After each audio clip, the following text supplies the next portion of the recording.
Zoom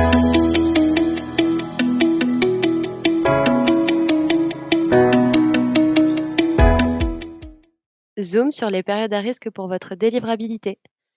Bienvenue dans ce nouvel épisode de On se mêle dessous, le podcast de Doolist. Aujourd'hui, nous recevons Mathieu, expert en délivrabilité depuis plus de 10 ans. Saviez-vous que votre délivrabilité email est mise à rude épreuve pendant certaines périodes de l'année? Entre les fêtes de fin d'année, les périodes de soldes, le Black Friday ou d'autres événements, plusieurs moments clés font chaque année l'objet d'intenses campagnes d'email marketing. Enjeux, risques et solutions pour y pallier, on fait le point avec Mathieu que l'on accueille pour répondre à ce sujet. Bonjour Mathieu, ravi de te recevoir aujourd'hui pour parler des périodes à risque pour la délivrabilité email. Alors on sait que la délivrabilité représente un gros enjeu dans l'email marketing, au même titre que certaines périodes clés de l'année qui sont de grosses opportunités immanquables pour les entreprises. Mais pour commencer, est-ce que tu peux nous expliquer quelles sont ces périodes de l'année qui représentent un risque pour la délivrabilité email? Alors, si on envisage ça d'une manière globale, qui toucherait tous les expéditeurs indifféremment, quel que soit le secteur d'activité, il y a vraiment 3 périodes critiques qui sont malheureusement assez rapprochées en termes de période. Il y a le Black Friday et le Cyber Monday qui arrive juste après. Il y a l'immédiat avant Noël et il y a le lancement des soldes d'hiver, quelques semaines plus tard. En fait, en à peu près moins de 3 mois, on a 3 temps de très haute intensité marketing, pendant lesquels les adresses des destinataires sont très sollicitées, beaucoup plus que d'habitude, 4 à 5 fois plus que le reste de l'année, et où les infrastructures des FAI, les FAI, c'est les fournisseurs d'accès internet, hein, Free, Orange, ou des mailbox service providers comme Hotmail ou Gmail, où ces infrastructures sont très sollicitées, voire mises à rude épreuve. Peut y avoir d'autres périodes critiques, mais ça va dépendre là plus de certains secteurs d'activité très spécifiques. Par exemple, la rentrée pour tout ce qui a trait aux enfants, à la jeunesse, ou le printemps pour des produits de jardinage, des produits d'extérieur. Mais dans ces moments-là, on est loin d'atteindre les niveaux qu'on a vus sur les périodes précédentes, tout simplement parce qu'on reste sur certains secteurs très spécifiques. Il y a un dernier cas, si on parle de timing, qui est apparu ces dernières années, qui peut poser problème, et qui est à mettre en lien en fait avec l'actualité. Quand il y a des grands bouleversements ou des événements importants, parfois très malheureux, quand je parle de bouleversement, on peut parler du confinement, du changement que ça a provoqué dans nos vies, ou des événements malheureusement souvent tragiques comme les attentats, ça va bousculer un peu les choses et dans ces moments-là, faut peut-être se dire: est-ce que ce que je comptais envoyer, est-ce que c'est toujours le bon moment? D'accord. Alors maintenant qu'on a bien identifié ces périodes à risque, est-ce que tu peux nous expliquer quels sont les enjeux et les risques à faire de l'emailing pendant ces périodes sensibles pour nos clients? Alors, il y a 2 pans à ça. Le 1er enjeu, il est évidemment marketing. Ce sont des périodes clés en termes de vente avec des ROI forts et souvent c'est des mois, voire plus de travail qui ont été engagés pour obtenir le maximum de ces temps forts. Ça, c'est l'enjeu. Maintenant, côté risque, faut prendre en compte l'aspect de la relation commerciale, mais aussi l'aspect de la réputation expéditeur. En fait, il faut bien comprendre que vous n'allez pas être les seuls à solliciter l'attention de vos contacts dans ces moments-là. Il va falloir être capable de vous démarquer sans vous montrer trop agressif et surtout sans déclencher chez vos utilisateurs des réactions négatives. Et c'est ça qui nous amène au second point, à cette question de la réputation. Les FAI, les fournisseurs d'accès Internet, les webmails ou mailbox service providers, les filtres anti-spam, tous ont pour but de protéger leurs utilisateurs contre des volumes de mails non désirés qui, à ce moment-là, explosent de tous les côtés par rapport à la normale. C'est leur objectif en temps normal de protéger leurs utilisateurs, mais là, il y a des volumes qui n'ont rien à voir avec ce qu'ils voient d'habitude. Donc, pour cela, ils vont utiliser tous les indicateurs à leur disposition pour pouvoir définir qui sont les bons expéditeurs, ceux qui respectent les bonnes pratiques, et qui sont les expéditeurs qui ne méritent pas qu'ils leur consacrent des ressources, surtout que ces ressources, à ces moments-là, comme on l'a dit, elles deviennent précieuses. L'augmentation des plaintes, l'envoi vers des volumes d'adresses non réactives, la sollicitation de spam trap, tout ça, ce sont des indices très importants pour eux qui vont les amener à dire cet expéditeur-là qui a ses plaintes qui explosent, qui envoie sur des spam traps, ce n'est pas un bon acteur.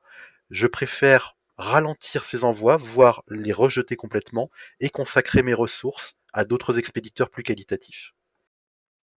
Et du coup, maintenant qu'on a bien compris en quoi ces périodes représentent un vrai risque pour sa délivrabilité et donc ses performances en matière d'email marketing, comment est-ce qu'on peut pallier à ces périodes? Quels comportements, quelles actions est-ce que tu recommandes? Alors, ben, pour limiter les risques et obtenir des résultats qui restent intéressants, parce qu'il faut bien que le travail soit couronné de succès, la première chose à faire, c'est d'anticiper. Heu, Si vous attendez le dernier moment, voire le jour J, pour vérifier vos bases, pour vérifier que votre réputation d'expéditeur est bonne, pour peut-être modifier vos habitudes d'envoi. Au lieu d'envoyer une fois par semaine, vous allez envoyer 2 fois dans la même journée. Si vous faites tout ça au dernier moment, voire le jour même, ben là, vous vous exposez à des sanctions, tout simplement parce que vous n'avez pas un comportement que le domaine de réception va juger normal. Et si en plus, comme on l'a dit, la réputation prend des petits hits à cause de plaintes ou de choses comme ça va vraiment, vraiment devenir un problème. Si vous voulez tester des nouvelles stratégies, faites-le en amont. Si vous voulez réactiver des adresses, si vous voulez voir si vous n'avez pas des non réactifs que vous pouvez inclure ce jour-là, faites-le en amont. Tout ça, faites-le bien en amont. Laissez-vous le temps de contrôler l'impact que ça a sur votre délivrabilité en temps normal.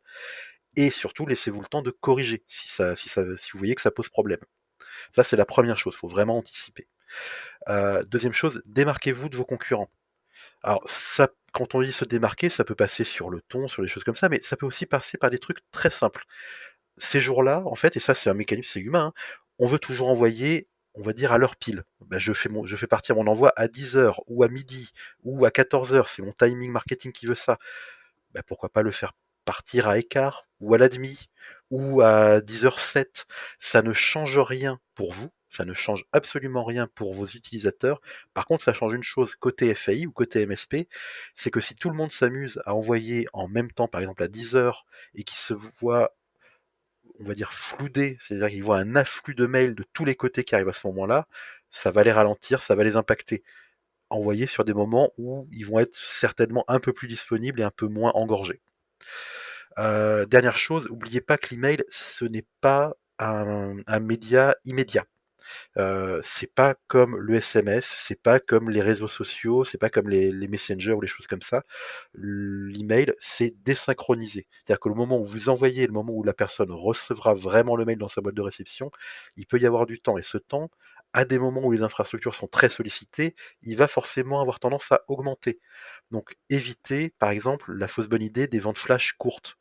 Le mail que vous envoyez à vos utilisateurs en leur disant voilà, pendant 1 heure, vente flash sur tel produit, le problème c'est que vous n'êtes pas sûr que ça arrive dans l'heure. Ça peut faire que vos contacts vont recevoir une offre qui aurait pu les intéresser, sur laquelle ils auraient pu craquer, après la fin de la période de promotion. Donc là, c'est désastreux pour votre réputation, pour votre image de marque.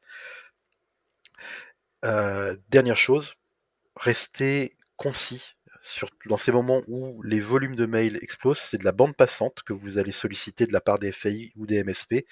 Cette bande passante, il y a le nombre de contacts qui va jouer dessus, et puis il y a aussi la taille du message que vous envoyez qui va jouer dessus. Vaut mieux dans ces périodes-là faire un mail avec un focus sur deux, trois offres très intéressantes, très pertinentes, peut-être associées à des recherches ou à des connaissances que vous avez sur certains contacts. Ça, c'est du marketing derrière, hein. Euh, Rester sur des volumes faibles de messages en termes de taille du message. Envoyez pas des messages énormes avec quasiment la moitié de votre catalogue qui est détaillé dans le mail. Ça ne sert à rien. Vos contacts sont très sollicités, ils n'auront pas le temps de lire. Et encore une fois, les architectures auxquelles vous envoyez vos mails, vos messages, elles sont très sollicitées, elles ont une bande passante qui n'est pas infinie. Donc voilà, vraiment éviter les messages trop lourds qui vont contribuer à les engorger. Merci pour tes réponses, Mathieu. On retient donc qu'il faut redoubler de vigilance pendant certaines périodes de l'année et pour bien faire et préserver sa réputation d'expéditeur, qui est clairement le pilier de sa délivrabilité, il faut surtout pas révolutionner ses habitudes d'envoi juste avant une période marketing qui va être dense. Et surtout, il faut privilégier la qualité de ses envois plutôt que la quantité. Ce sujet vous intéresse? N'hésitez pas à consulter nos articles dans la rubrique blog sur notre site doulis.com. Et si vous avez des questions sur ce sujet, écrivez-nous sur marketing@doulist.com. Promis, on vous répond.